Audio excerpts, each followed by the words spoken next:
আসসালামু আলাইকুম ওয়ারহমতুল্লাহি ওয়াবারাকাতুহু। আশা করি আল্লাহর অশেষ রহমতে ও মেহেরবানিতে আপনারা সকলেই ভালো আছেন। আর আপনারা দেখছেন জনতা ইসলামিক টিভি। এদিকে সোনালি বাসায় পৌঁছে হাসানের কথা ভাবতে ভাবতে আইসক্রিম খেতে লাগলো। হাসানের ভাবনায় সোনালি কখন সবগুলো আইসক্রিম খেয়ে শেষ করে ফেলেছে ও নিজেও জানে না। যখন খেয়াল হলো আইসক্রিম খাওয়া শেষ, তখন দেখলো অলরেডি ওর নাক দিয়ে পানি পড়া শুরু হয়েছে, আর হাঁচি করা তো আছেই। কলেজ শেষ করে শ্রাবণ আর হাসান অনেক গল্প করলো সোনালীকে কি করে মানানো যায় তা নিয়ে। তারপর যে যার বাসার দিকে হাঁটা দিল। শ্রাবণ বাসায় এসে অনেকবার ডোরবেল টিপল, কিন্তু সোনালীর কোনো সাড়া শব্দ নেই। অনেকবার কলও দিল সোনালীকে, তবুও সোনালী ফোন ধরছে না দেখে শ্রাবণ ওর ডুপ্লিকেট চাবি দিয়ে দরজা খুলল। তারপর সোনালী রুমে গেল, কিন্তু সেখানে সোনালী নেই। শ্রাবণ ওর নিজের রুমেও সোনালীকে খুঁজল, কিন্তু সোনালী সেখানেও নেই। এবার শ্রাবণের অনেক টেনশন হতে লাগলো সোনালীর জন্যে। সোনালী কোথায় যেতে পারে কিছু না বলে। তারপর শ্রাবণ হাসানকে কল দিল আর বলল, আসসালামু আলাইকুম। হ্যাঁ শ্রাবণ বলো। হাসান, তোমার কাছে কি সোনালী গেছে? কই না তো, ও আমার কাছে কেন আসবে? কেন, কি হয়েছে শ্রাবণ? তোমার কণ্ঠ এমন শোনাচ্ছে কেন? হাসান, আমি বাসায় আসার পর সোনালীকে কোথাও খুঁজে পাচ্ছি না, খুব টেনশন হচ্ছে আমার। সোনালী কখনো এভাবে না বলে কোথাও যায় না। হাসান, সোনালীকে পাওয়া যাচ্ছে না এই কথা শুনেই পাগলের মতো ছুটে আসলো শ্রাবণদের বাসায়। যখন দরজার কাছে এসে পৌঁছালো, তখন হাসান বাসার ভিতর থেকে শ্রাবণের গলা শুনতে পেল। এই সোনালী, এই কথা বলছো না কেন? কি হয়েছে তোমার? এই আপনি আমার, প্লিজ কথা বলো আমার সাথে। হাসান শ্রাবণের এমন কথা শুনে যেন আরও বেশি পাগল হয়ে গেল সোনালীকে হারাবার ভয়ে। দৌড়ে হাসান শ্রাবণের কাছে গেল। গিয়ে দেখে সোনালী অজ্ঞান হয়ে পড়ে আছে শ্রাবণের কোলে। গায়ে হাত দিয়ে দেখে যেন গা পুড়ে যাচ্ছে প্রচণ্ড জ্বরে, আর পাশেই পড়ে আছে প্রায় 25 থেকে 30টার মতো আইসক্রিমের খালি প্যাকেট। হাসানের আর বুঝতে বাকি রইল না কি ঘটেছিল। হাসান সোনালীর মাথা শ্রাবণের কোল থেকে নিজের কোলে নিয়ে সোনালীকে পাগলের মতো বলতে লাগলো, ওই সোনালী, ওই কথা বলো না প্লিজ আমার সাথে। এই দেখ, আমি তোর হাসান, আমায় বকা দিবি না, আমার সাথে ঝগড়া করবি না সে আগের মতো, কথা বল না প্লিজ। অঝোর ধারায় কাঁদতে লাগলো হাসান। হাসানের কান্না দেখে শ্রাবণ বলল, হাসান, আমাদের এভাবে বসে থাকলে চলবে না, তুমি সোনালীকে ওর রুমে নিয়ে গিয়ে শুয়ে দাও, আমি ডাক্তার নিয়ে আসছি। তারপর শ্রাবণ চলে গেল ডাক্তার আনতে, আর হাসান সোনালীকে কোলে তুলে সোনালীর রুমে শুয়ে দিল। সোনালীকে শুয়ে দেওয়ার পর হাসান ওর জ্ঞান ফেরানোর অনেক চেষ্টা করলো পানি দিয়ে, কিন্তু কিছুতে জ্ঞান ফিরছে না সোনালীর। হাসান প্রচণ্ড ভয় পেয়ে গেল সোনালীকে হারানোর। হাসানের চোখ দিয়ে পানি পড়তে লাগলো। শ্রাবণ ডাক্তার নিয়ে আসলো সোনালীর কাছে। এসে দেখে এখনও সোনালীর জ্ঞান ফেরেনি। ডাক্তার সোনালীকে দেখে শ্রাবণকে বলল, তাড়াতাড়ি বালতিতে করে পানি নিয়ে আসুন, ওর মাথায় পানি ঢালতে হবে, জ্বর অনেক বেশি উঠে গেছে। আর আপনারা দুজন ওর কি হন? আমি ওর যমজ ভাই শ্রাবণ, আর উনি ওর স্বামী হাসান। তাহলে আপনাকে একটা কাজ করতে হবে মিস্টার হাসান, আমি ওনাকে একটা ইঞ্জেকশন দিয়ে দিচ্ছি, আপনারা ওর মাথায় পানি ঢালুন, তারপর আপনি ওর সারা শরীর ভেজা কাপড় দিয়ে মুছে দিন, তাহলে জ্বর কমে যাবে। আমি ওর শরীর মুছিয়ে দিব কিভাবে? হাসান বলল। ডাক্তার কিছু জিজ্ঞেস করতে যাবে তার আগে শ্রাবণ বলে ওঠে, আচ্ছা ঠিক আছে ডাক্তার, আপনি যেমন বললেন তেমনই হবে, আপনি এখন ওকে ইঞ্জেকশনটা দিয়ে দিন, আমি বালতিতে পানি আনছি। তারপর শ্রাবণ পানি আনতে চলে গেল, আর ডাক্তার সোনালীকে একটা ইঞ্জেকশন দিল। তারপর কিছু ঔষধের নাম লিখে একটা প্রেসক্রিপশনে করে দিয়ে হাসানকে বলল, মিস্টার হাসান, আপনার স্ত্রীর সারা শরীর ভেজা কাপড় দিয়ে মুছে দিয়ে তারপর জ্ঞান ফিরলে কিছু খাইয়ে ওই ঔষধগুলো নিয়ম করে খাইয়ে দিয়েন, ইনশাআল্লাহ সুস্থ হয়ে যাবে উনি। ওহ, আরেকটা কথা, আপনার স্ত্রীর ঠান্ডা খাওয়া একদম বন্ধ, অন্তত 3 মাস। আমি এখন আসি, যা বললাম তাই করেন। তারপর শ্রাবণ পানি এনে হাসানের কাছে দিয়ে ডাক্তারের সাথে চলে গেল, আর হাসানকে বলল দরজা লাগিয়ে দিতে, ওর আসতে দেরি হবে, ওষুধগুলো কিনে তারপর ফিরবে। হাসান দরজা লাগিয়ে দিল, তারপর সোনালীর মাথায় অনেকক্ষণ পানি ঢাললো, কিন্তু শরীর কি করে মুছে দিবে এটা নিয়ে চিন্তায় পড়ে গেল হাসান। এদিকে শরীর না মুছে দিলেও তো সমস্যা। অনেক চিন্তাভাবনার পর হাসান ঠিক করলো সোনালীর শরীরের যতটুকু বেরিয়ে আছে শুধু ততটুকু মুছে দিবে। তাই একটা পরিষ্কার কাপড় ভিজিয়ে সোনালীর হাত পা ও গলার নিচে দিয়ে মুছে দিল। তারপর হালকা একটু পানির ছিটা দিতেই সোনালীর জ্ঞান ফিরল। সোনালীর জ্ঞান ফিরল ঠিকই, কিন্তু ওর কোনো খেয়াল নেই। জ্বরের ঘরে কি বলছে না বলছে কিছুই জানে না। সোনালীর জ্ঞান ফেরার পর হাসানকে বলতে লাগলো, এই আপনি কে, এখানে কি করছেন? আমার প্রাণের স্বামী হাসান কই? ওকে নিয়ে আসেন, আমার সাথে ঝগড়া করবে। মাতালের মতো করে কথা বলছে সোনালী। আমি তো তোমার স্বামী হাসান, আমায় চিনতে পারছো না সোনালী? বলো কি বলবে আমায়? ওই তুই সেই বজ্জাত রাক্ষস খক্কস কুমির আফ্রিকান হাতি কলকাতার হুলোবিড়াল হাসান? তোকে বকা দিতে না আমার হেব্বি লাগে, আর তার চেয়ে বেশি কি ভালো লাগে জানিস? যখন আমি ঘুমিয়ে আছি ভেবে তুই আমার কপালে চুমো দিস তখন। হাসান সোনালীর কথা শুনে জিজ্ঞেস করলো, আমি তোর কপালে চুমো দিতাম সেটা তুই কি করে জানলি? তুই তখন ঘুমিয়ে থাকতি না? আমি তখন তোর আদর খাবো বলে ঘুমের ভাব করে থাকতাম, কিন্তু তুই কি কিপটারে আমার শুধু একটা আদরই দিতি, বেশি কেন দিস নাই? আচ্ছা, তোর সাথে যে আমি এত কথা বলছি তুই ক্যাডারে? আর বর কই? আমি আমার বরের কাছে যাব, অনেক আদর খাবো। আচ্ছা আচ্ছা, কান্না করিস না, তুই আগে সুস্থ হ, তারপর তোকে তোর বরের কাছে নিয়ে যাব, কেমন? হাসান বুঝতে পারছে যে সোনালি যা বলছে সবই জ্বরের ঘোরে। এখন ওর কোনো খেয়াল নেই ও কি বলছে না বলছে। তবে হাসানের ওর কথাগুলো শুনতে খুব ভালো লাগছে। ইচ্ছা করছে সোনালিকে বুকে জড়িয়ে নিতে, অনেক ভালোবাসা দিতে। কিন্তু হাসান ততদিন সোনালির কাছে আসবে না যতদিন না সোনালি ওকে মন থেকে ক্ষমা করে ওর কাছে ফিরে যায়। না, আমি কাঁদবো না, আমার দুর্বল হলে চলবে না ওর প্রতি। হাসান আমার সাথে যে কাজটা করেছে তাও আমার আপন ভাইকে জড়িয়ে, তারপরে ওকে ক্ষমা করব না আমি, সে যতই কষ্ট হোক না কেন। আমি কিছুতেই ওর প্রতি আর দুর্বল হব না। তারপর সোনালি আর কলেজে যায় না। এদিকে হাসান প্রতিদিন তাকিয়ে থাকে সোনালির আসার অপেক্ষায়। এভাবে কেটে গেল 15 দিন। এই 15 দিনের মাঝে হাসান চুপি চুপি লুকিয়ে শুধু দূর থেকে সোনালিকে দেখেছে। সোনালি তা জানেও না। সোনালির মনে মনে খুব কষ্ট হয় হাসানের জন্য, কিন্তু তা প্রকাশ করে না। 15 দিন পর আজ কলেজে যাবে বলে সোনালি রেডি হচ্ছে। সোনালি আসবে শুনে হাসান তো অনেক খুশি। হাসান সকলের আগে কলেজে পৌঁছে গেল আর বসে রইল ওর সোনালির অপেক্ষায়। সময় মতো সোনালিও চলে এলো কলেজে। হাসান শুধু দূর থেকে ওকে চুপি চুপি দেখতে লাগলো মন ভরে। হাসানের অনেক ইচ্ছে করছে সোনালির সাথে একটু কথা বলতে, কিন্তু সেদিনের কথা ভেবে সাহস হয়ে ওঠে না। ক্লাস শুরু হলে হাসান সোনালিদের ক্লাসে ঢুকলো। সোনালি আজ অনেক দিন পর হাসানকে দেখেছে। হাঁ করে তাকিয়ে আছে হাসানের দিকেও। হাসান সেটা দেখেও না দেখার ভান করলো আর ঠিকমতো ক্লাস নিল। এভাবেই চলতে থাকলো দিনগুলো। কাল সোনালিদের কলেজে একটা অনুষ্ঠান হবে, সেখানে অনেকে নাচবে গাইবে, কিন্তু সোনালি কিছুই করবে না। ও শুধু দর্শকদের মতো অনুষ্ঠান দেখতে যাবে। শুনেছে হাসান নাকি সেখানে কাল গান গাইবে। সোনালি অনেকদিন হলো হাসানের কণ্ঠে কোনো গান শোনেনি, তাই মনে মনে সোনালি অনেক খুশি হাসানের গান শুনতে পাবে বলে। অনুষ্ঠানের দিন সোনালি রেডি হচ্ছে কলেজে যাবে বলে। এমন সময় সোনালির ফোন বেজে উঠল। সোনালি ফোন হাতে নিয়ে দেখে সোনালির শাশুড়ি মনিরা বেগম ফোন করেছে। সোনালি তাড়াতাড়ি ফোনটা রিসিভ করে বলে, আসসালামু আলাইকুম আম্মু, কেমন আছো তুমি? ওয়ালাইকুম আসসালাম মামুনি, আলহামদুলিল্লাহ আমি ভালো আছি, তুই কেমন আছিস এখন সেটা বল। আমি আলহামদুলিল্লাহ ভালো আছি আম্মু। আব্বু কেমন আছেন? তোর শ্বশুরও ভালো আছে। এখন তুই বল, হাসানের সাথে বাসায় কবে আসবি? কতদিন হলো আমার বাসাটা মরুভূমি হয়ে আছে, কবে আসছিস বল আমায়। আম্মু আমায় ক্ষমা করো, আমি যাব না আর ওই বাসায় তোমার ছেলের বউ হয়ে। দেখ সোনালি, তোর সাথে যা ঘটে গেছে সব আমি শুনেছি আর অনেক কষ্ট পেয়েছি। তবে একটা কথা মনে রাখিস মা, বিয়ে কোনো খেলা নয়, এটা সারা জীবনের বন্ধন, যেটা আল্লাহর পক্ষ থেকে একটা বড় নিয়ামত মানুষের জন্য। আমি মানছি হাসান যা করেছে সেটা অনেক বড় ভুল, কিন্তু আমি এটাও জানি যে এই ভুলের কারণে তোরা একে অপরের ভালোবাসা বুঝতে পেরেছিস। একবার ভেবে দেখতো মা, মানুষ সন্দেহ কাকে করে? যাকে মানুষ সবচাইতে বেশি ভালোবাসে, যাকে কোনো কিছুর বিনিময়ে হারাতে চায় না, মানুষ শুধু তাকেই হারানোর ভয়ে সন্দেহ করে। আমার হাসান তোকে পাগলের মতো ভালোবাসে রে মা, তুই বুঝিসনি ওর ভালোবাসা। কিন্তু আম্মু চুপ, আমার কথা এখনো শেষ হয়নি সোনালি। হাসান তোকে ভালোবাসে বলেই তুই চলে যাবার পর এমন একটা রাত নেই যে ও তোর ছবি বুকে জড়িয়ে কাঁদেনি। পাগলের মতো আমার হাতে পায়ে ধরেছে তোকে ফিরিয়ে এনে দিতে। দিনের পর দিন তোর জন্য অপেক্ষা করেছে হাসান। কতটা কষ্ট পেয়েছে ও তা শুধু আমি জানি। আমি নিজের চোখে দেখেছি তা। ও যে ভুল করেছিল সেই ভুলের মাসুলও দিয়েছে। তুই আমার ছেলেটাকে আর কষ্ট দিস না মা, ফিরে আয়, আবার আগের মতো করে ফিরে আয় মা, ফিরে আয় তোর সংসারে। কথাগুলো বলতেই কান্না করছিলেন সোনালির শাশুড়ি মনিরা বেগম। সাথে সোনালিও কাঁদতে শুরু করে। সত্যি ও অনেক কষ্ট দিয়ে ফেলেছে ওর ভালোবাসা হাসানকে।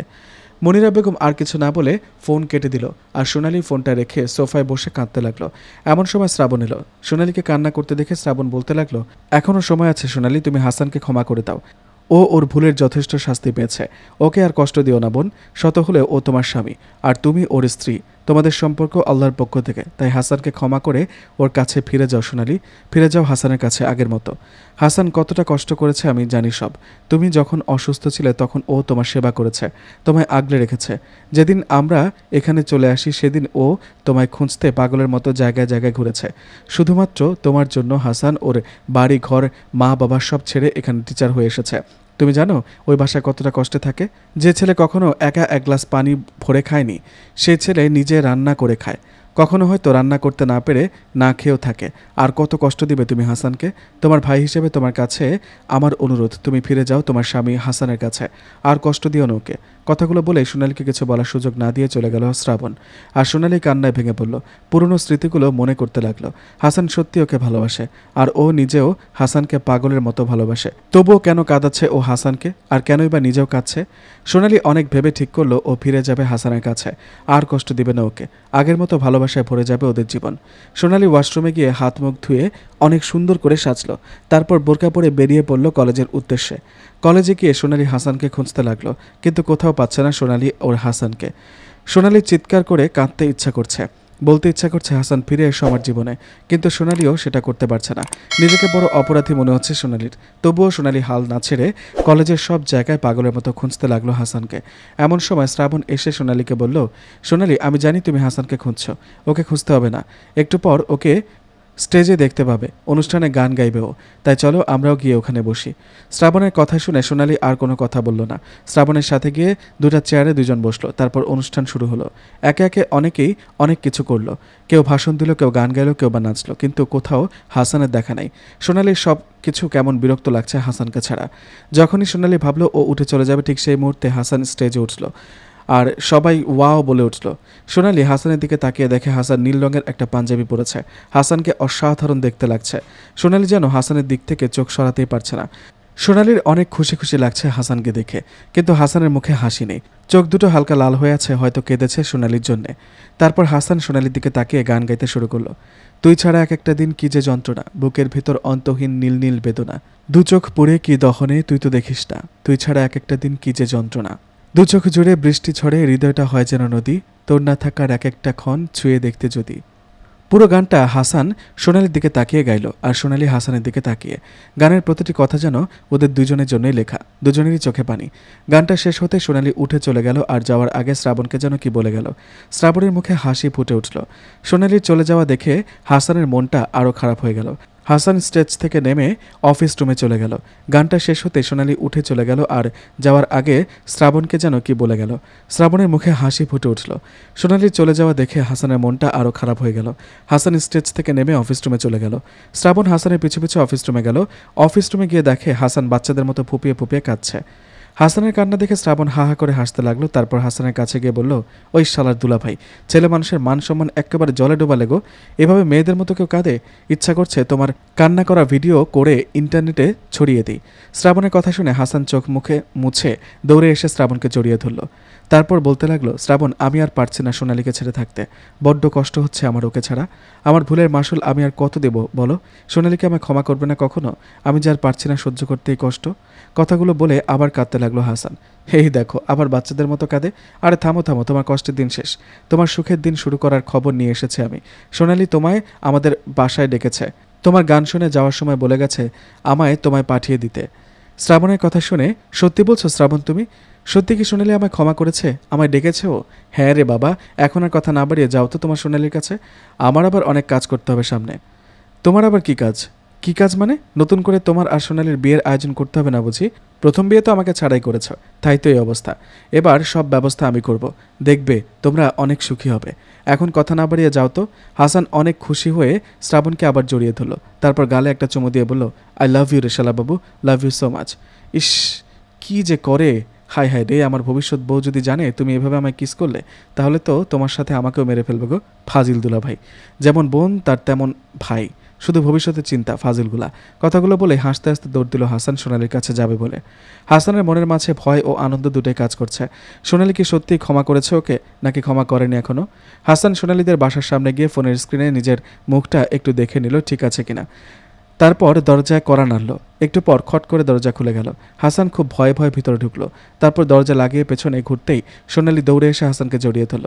হাসান যেন বরফের মতো জমে গেছে আচমকা সোনালির এমন আচরণে। একটু পর হাসান অনুভব করতে পারল ওর বুকের কাছের পাঞ্জাবি ভিজে যাচ্ছে। তখন হাসান ভালো করে খেয়াল করে দেখে সোনালি কাঁদছে ওর বুকে মুখ লুকিয়ে।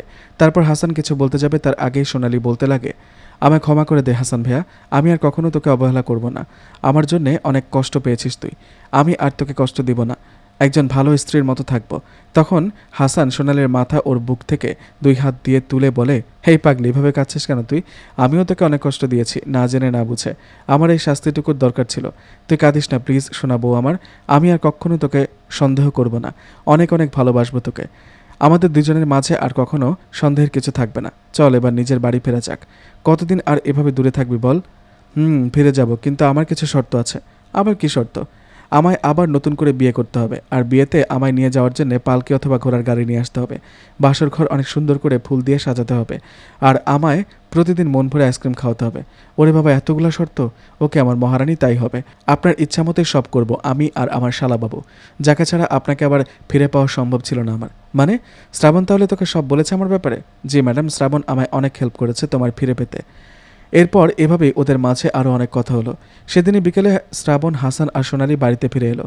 সবার সাথে কথা বলে সব ঠিকঠাক হয়ে গেল আগের মতো। শ্রাবণ খুব তাড়াতাড়ি আবার হাসান আর সোনালির বিয়ের ব্যবস্থা করে ফেলল। আর সোনালির ইচ্ছা মতোই সব করা হলো বিয়েতে। বিয়ে মিটে গেলে সোনালীকে বাসর ঘরে বসিয়ে রাখার বদলে সোফায় বসিয়ে রাখা হলো। সোনালীর মনে মনে অনেক কৌতূহল হতে লাগলো, কিন্তু মুখে কিছু বলল না। সোনালীর শ্বশুর শাশুড়ি অনেক খুশি সোনালী আবার ফিরে আসায়। রাত প্রায় 12টা বাজে। একে একে সবাই চলে গেছে সোনালীকে একা বসিয়ে রেখে। সোনালীর শাশুড়ি মাও চলে গেছেন।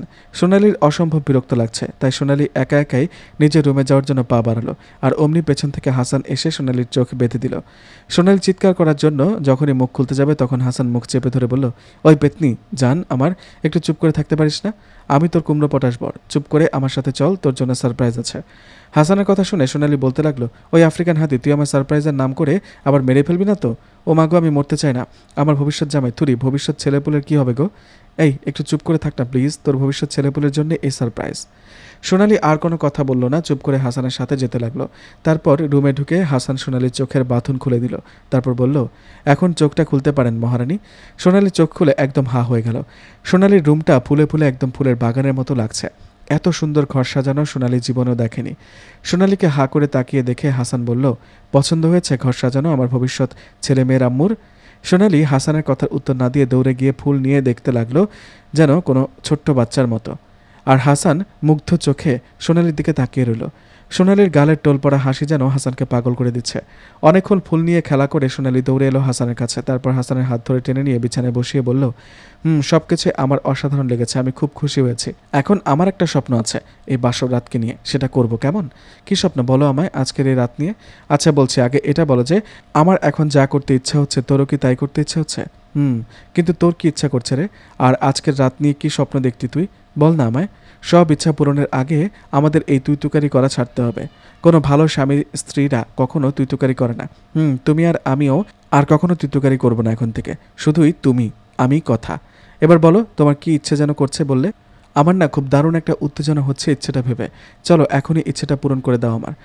পূরণ করব, আগে বলো তো কি ইচ্ছা তোমার? হাসান তো মনে মনে কি না কি ভাবছে, আর অনেক খুশি আর আগ্রহ নিয়ে জিজ্ঞেস করছে সোনালীকে। আমার বাসরাত নিয়ে স্বপ্ন ও ইচ্ছাটা হলো আমি আমার বাসরাতে সারা রাত জেগে আইসক্রিম খাবো, আর আমার বর আমার সারা রাত গল্প আর গান শোনাবে। সোনালীর কথা শুনে হাসানের যেন ছোটোখাটো একটা হার্ট অ্যাটাক হলো।